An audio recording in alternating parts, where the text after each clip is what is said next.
Today I wanted to talk about That Thing You Do. I watched it last week with my niece. She had never seen it before, and I told her it was my favorite movie, and I thought we should watch it. And then I watched it again last night because I thought I should talk about it today. And also, I think I want to do a longer form video about it. Um, I'm just going to hold this up so people know what I'm talking about if they click through. I want to do a longer video about it, like an actual, um, not live video where I talk about it because I want to talk about a couple of different movies and see if it matches up with my storytelling list that I have. Like, I have like all the different steps of the storytelling and the storytelling arc and like that sine curve that I talk about in some of my writing videos, and I want to see if the movies, my favorite movies, actually stick with that or if they don't. I still haven't decided if this does stick to that or not, so I thought maybe we could go through it together and then I can actually one day make a video where I go through all of the different steps. So the different steps would be like the the high point to the dark night of the soul and like the decision, the the climactic choices and stuff. So um I'll I do think that this movie is very interesting because like a lot of the good stuff happens later, like really late in the movie, and then like it really quickly goes poorly and then it's over. And I think that's really great about that's like one of the things that's really great about it because um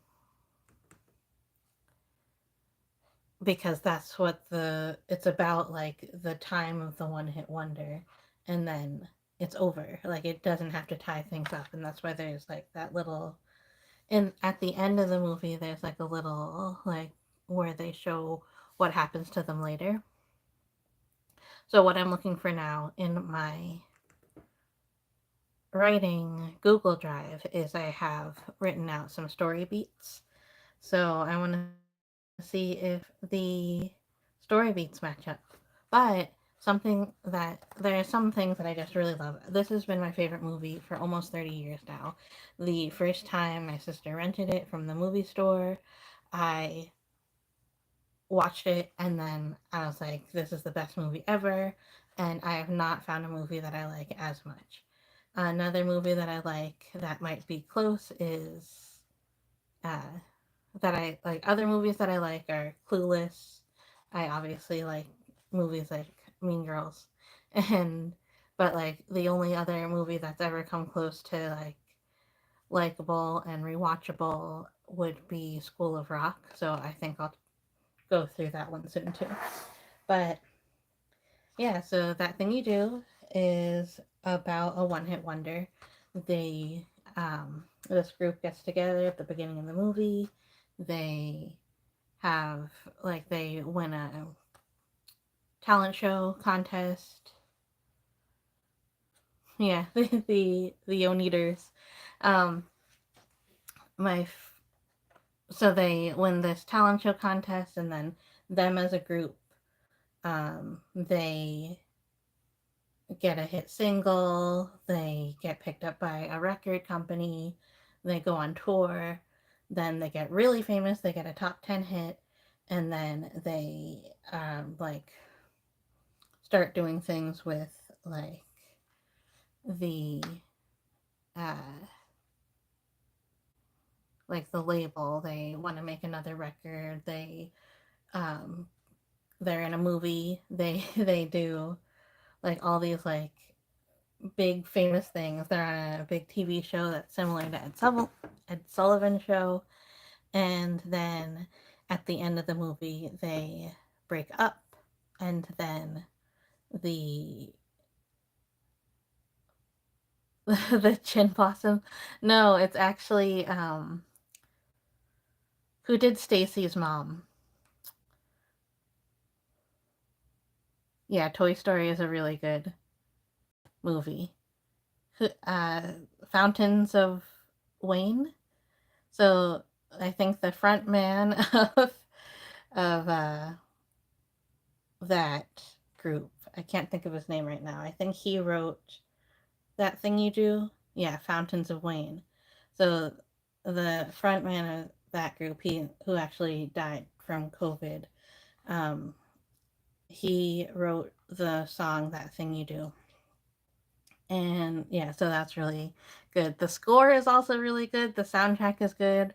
I got the soundtrack from the wall and I listened the heck out of that all through um, my days, and I listened to like sometimes it really helped me sleep, like especially the jazz songs in it helped me sleep. All right, so let's go through the story beats, which is from like Save the Cat. I can't think of the guy's name who did the story beats, but from Save the Cat. Okay, so number one is the opening image. That's the tone. It sets the tone, conflict, the snapshot of the character, the day in the life. They do this really well. So they show Guy Patterson, who works with it works with his father, like in the family business, which is like a appliance store, and do they show that he's like kind of unhappy working there, and he loves to play the drums. He's like a regular Dr. Worm. And so he loves jazz, he loves to play the drums. His father doesn't respect him, and his father keeps on um like nagging him, and he's like, you're a failure. And there's a snapshot of this character. He could stay there and become just like his father, or he could go on and do other things with his drumming, which is what he really loves and is passionate about.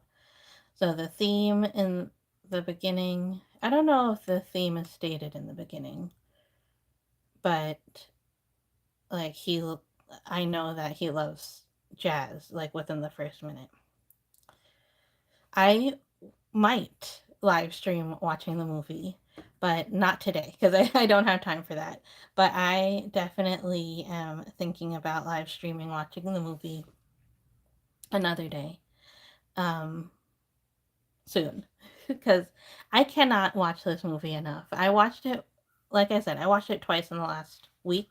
And when I was talking to my niece about it, I was like, I've listened to the song because the song That Thing You Do plays like maybe 5 times, maybe 6 times in the movie. And I was like, I think I've listened to this song 100 million times. It's also on the soundtrack twice, which I've also listened to a lot of times. And then, it just plays. Okay, so the setup. Number three in the story beats is Today is the Day. So today is the day for Guy Patterson is when he goes to is when I like movies, but I don't like watching movies every single night. Sorry. Uh, I think when Chad, is that his name? Chad? Chet? Whoever gets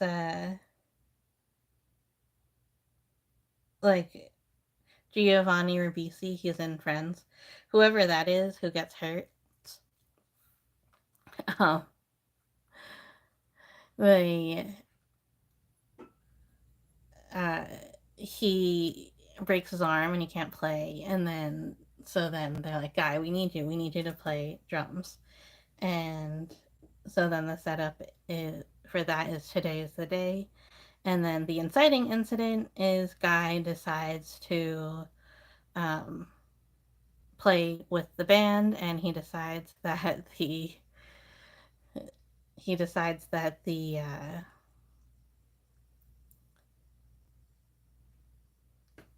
ballad that Jimmy wrote is too slow, so he ups the ante and he plays plays the song faster, and the and then everybody really loves the song, and that's, I think, the inciting incident. The debate might actually happen before that inciting incident, when because he's like, I don't know if I want to play with you guys, like I don't know if I should join your band. And so he does a deal with them, and he says you have to buy like this clock radio. He's only human. Who's only human? Then let's see. Then the break into Act 2 is at the end of Act 1, the beginning of Act 2. Oh yeah, sorry, sorry, Roger. Um, let's see. So you make the choice and you give the character agency. So I think when they are in the camper with, I can't think of that character name either, their first manager, and they're signing the contract to take him on as a manager, and he's like, how do you want to hear that thing you do on the radio? And the they have to decide whether or not to sign the contract, and Jimmy is like, I don't know if I want to do that, and everyone else is like, we want our song on the radio, let's sign this. So he is like, I'm gonna do this, and he's like really happy. um,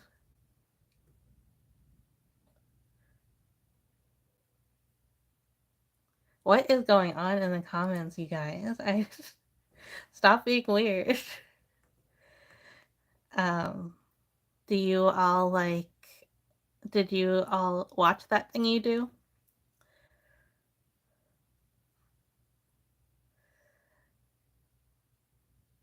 Yeah, and then like you see that like when he's talking to Tina, he's really excited about playing at Filipianos and all that. And then okay, the B story. Now, I don't know if there is a B story yet.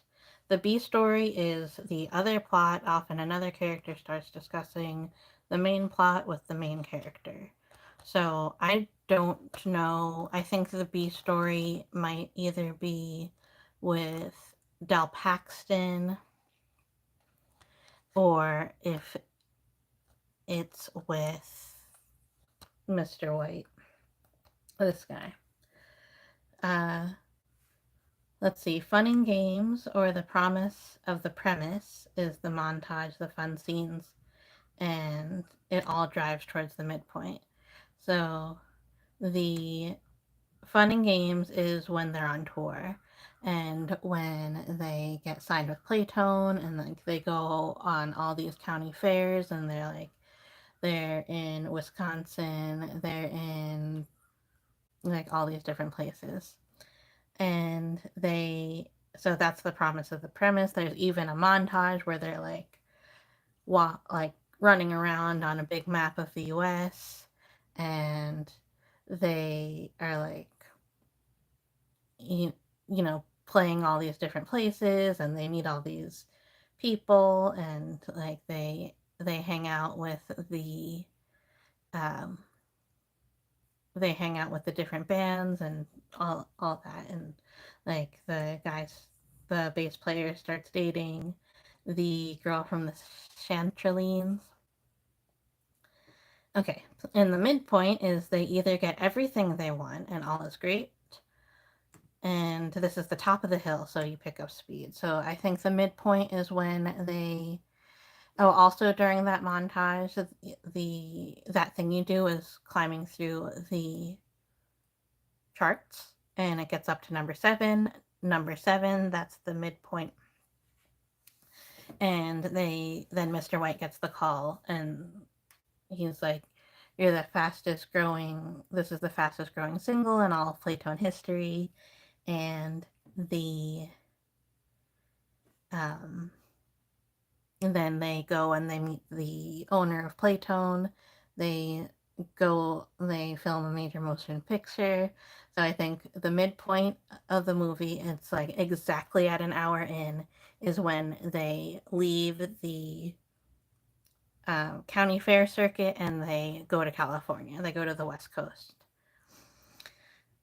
Number 10 in the story beats is the bad guys close in. So either actual bad guys, which isn't the case here, doubt, jealousy, and whatever stands in the way of the goal. The goal of like being basically like being the Beatles.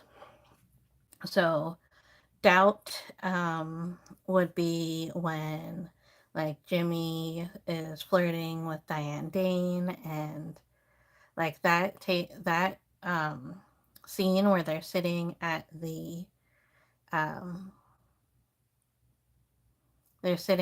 like the diner place in the hotel when uh, like Jimmy is mad about like they after they Jimmy embarrasses them in front of Saul, the the owner of Playtone, and like Jimmy's like, when are we ever gonna make a record? And Jimmy's mad that they're in the movie and they're like, we look like chimpanzees.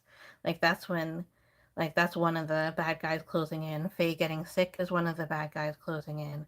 The bass player going off with the Marines is a bad guy's closing in. And let's see, and then uh, the all is lost moment. So like then there's like this high false high when they're on TV. The bass player isn't with them. Jimmy gets mad that they say that he's engaged, and like even though like all this good stuff is happening, he ruins it. And then the all is lost moment is actually when it's like two moments. One when Faye breaks up with Jimmy, and then the second all is lost moment is like kind of like the dark night of the soul, and that is when Jimmy quits the band. And Mr. White says the Wonders are in breach of contract. So the dark night of the soul is when like nobody else in the band is there with him. So you can even see like the bright lights and bright colors of um the TV set and all of that, like, and then like guys feet are on like the colorful things, and it's the girls dancing, and like it's very colorful, and then like the bad thing happens where Faye is like, I don't want to be with you, stay away from me. And then in the recording studio everything is gray. Like Jimmy is wearing a green suit, which is kind of cool, and like the Wolfman is wearing a bright color too.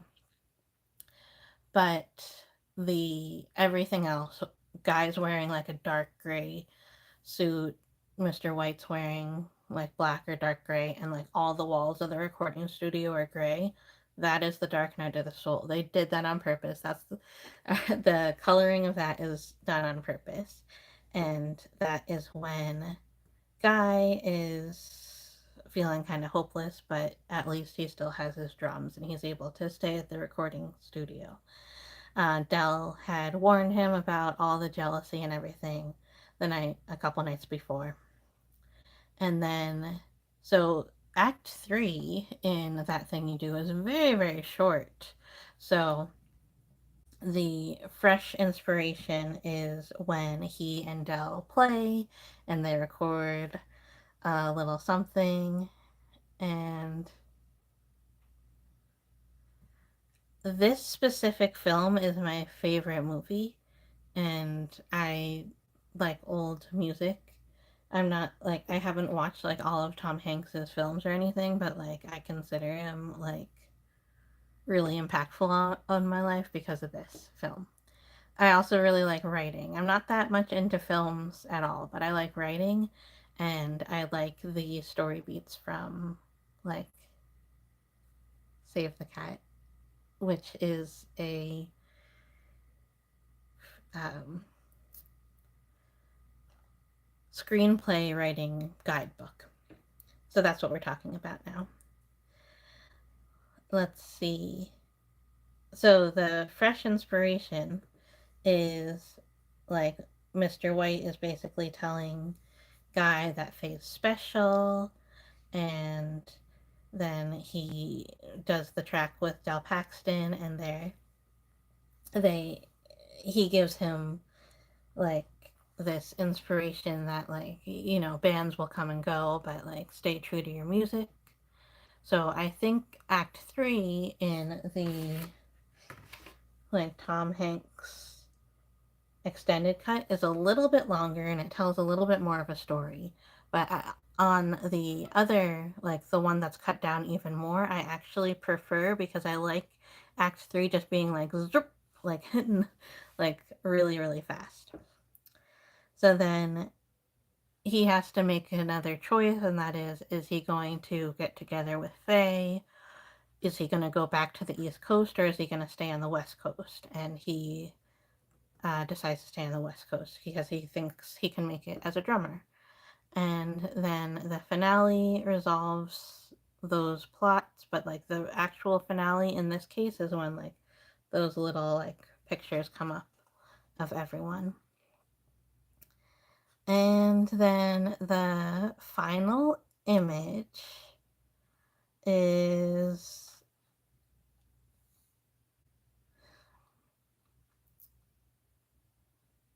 like a complementary image of the opening image. So we talk about the opening image being like uh, Guy is in the family business and he's like unhappy with his future, and like he feels like doors are closing, but then at the end of the movie, like it feels like the doors are opening and opening and opening when he's in the band The Wonders, but actually that is making his scope of like being a musician really, really small, and it's like closing in on him. But with the band actually breaking up, his ability to be a musician in all these different ways actually opens up.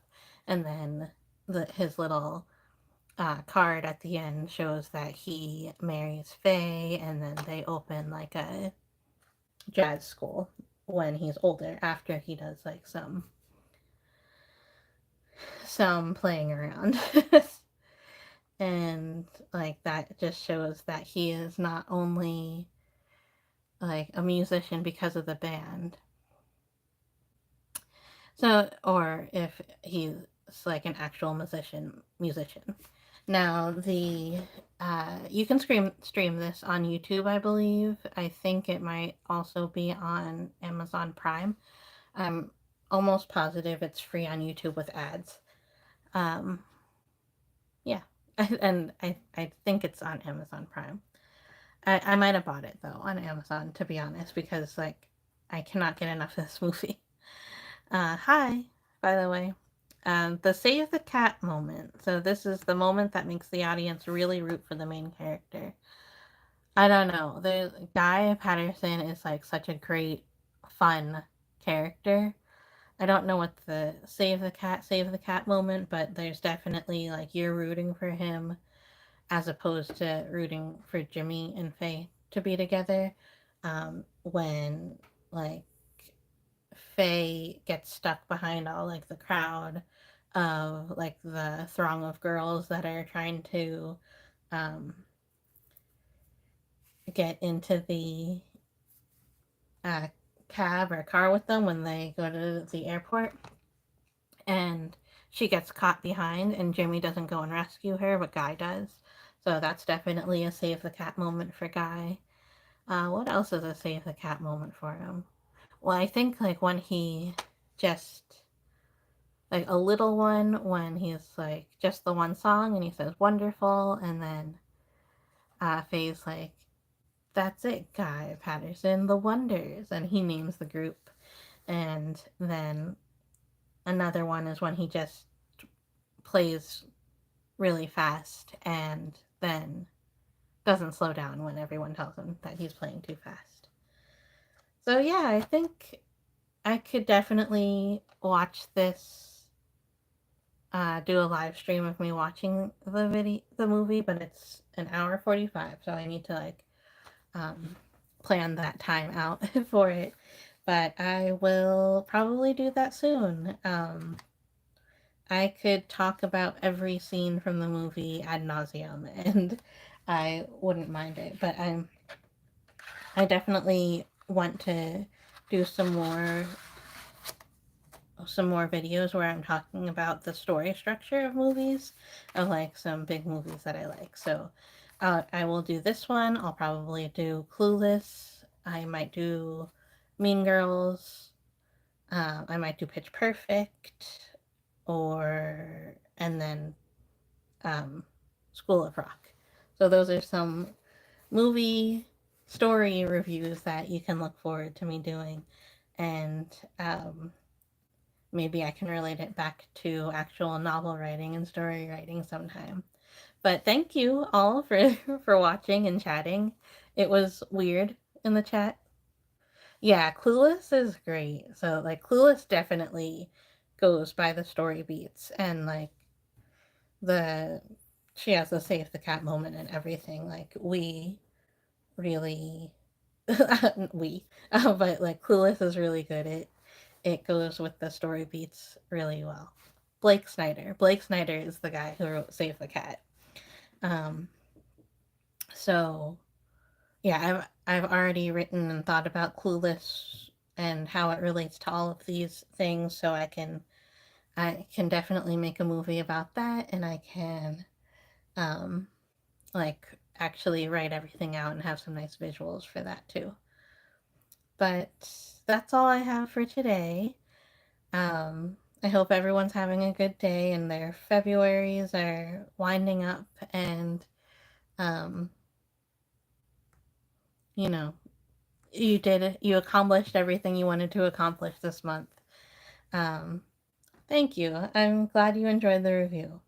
I mean, I have a lot more to say. I basically went through the story of this, but there's so many things that I can praise about this movie. I've watched it so many times, and I could, I know all the words to all the songs and everything.